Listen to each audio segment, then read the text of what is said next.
Hello, welcome back to my new video. In this video you will see me working on the new chassis plate for the slash. If you've seen my previous videos with the slash, you have seen that there is room for improvement on the chassis plate. I want to improve on the aerodynamics of the chassis, and that's why I am going to add a diffuser, and I am going to prepare the chassis plate for air ducts that start around the middle of the chassis, two of them, and then go underneath the rear suspension into the diffuser. If I want to work on the slash, I always had to remove the chassis plate, because the chassis plate blocks the ability to work on the bell crank mechanism or to work on the front and the rear differentials. Because if you want to work on the differentials on the slash, you have to remove the differential cover, and those screws are underneath the car. With the chassis plate underneath the car you cannot reach the screws, so I had to drill holes eventually in the chassis plate, but now I'm going to make them in the chassis plate.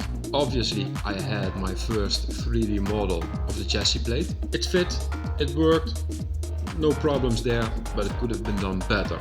So this is a version 2.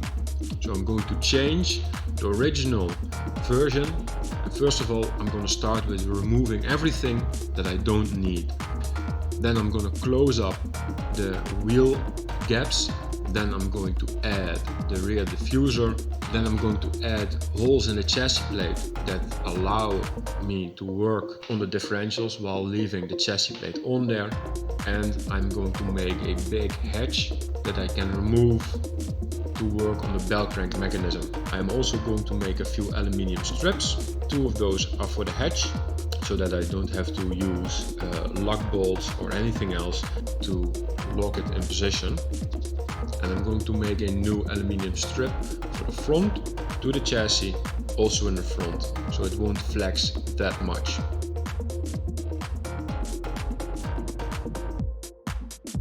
After the chassis plate was cut, I fitted it to the slash, and I noticed that the wheel gaps in the rear were a little bit too tight. But with the arms in the rear, there's a little bit of toe in on the wheels. They are not standing straight, and I didn't take that in account. On the front side of the rear wheels, the wheels were scraping.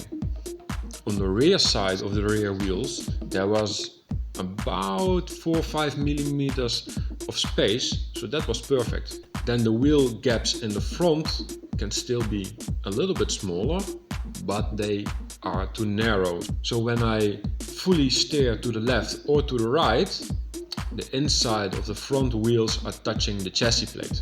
Then there were some sharp edges.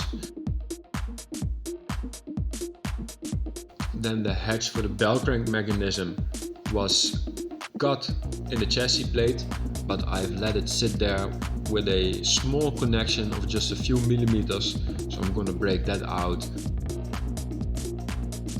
Obviously I have my 3D prints.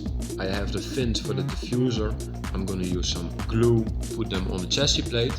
I also have the 3D prints for the air ducts, but because I made the chassis plate thinner, 2 millimeters instead of 3, I was wondering that maybe at high speeds the chassis plate could flex, because the chassis plate is not that thick, and if I make a few big holes in there for the air ducts, I'm going to weaken the chassis plate. So first I'm going to drive the slash without the air ducts in the chassis plate.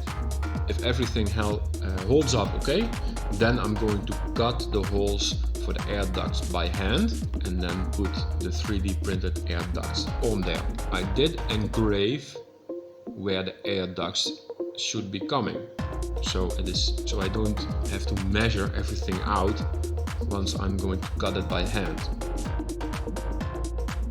But what I still want to do is 3D print a front spoiler. But because the front of the car is round, but not in a perfect circle, it is pretty difficult to measure. I have cut the front of the chassis plate of the first version. I have cut that by hand to fit the body seamlessly. So with this new chassis plate, I know the exact dimensions because I have a 3D model of it. And now, if I want to make a front spoiler to put on top of the chassis plate, I can measure the distance in the front of the body to the front of the chassis plate. So now I have a fixed reference point digitally that I can use in reality to measure and then use those measurements to make a fitting front spoiler. So that is something that still has to be done. But for now, the chassis plate version 2 is done. I will be doing a speedrun very soon. I'll promise you that. I want to thank you for watching. I hope you enjoyed my video and I'll see you in the next one.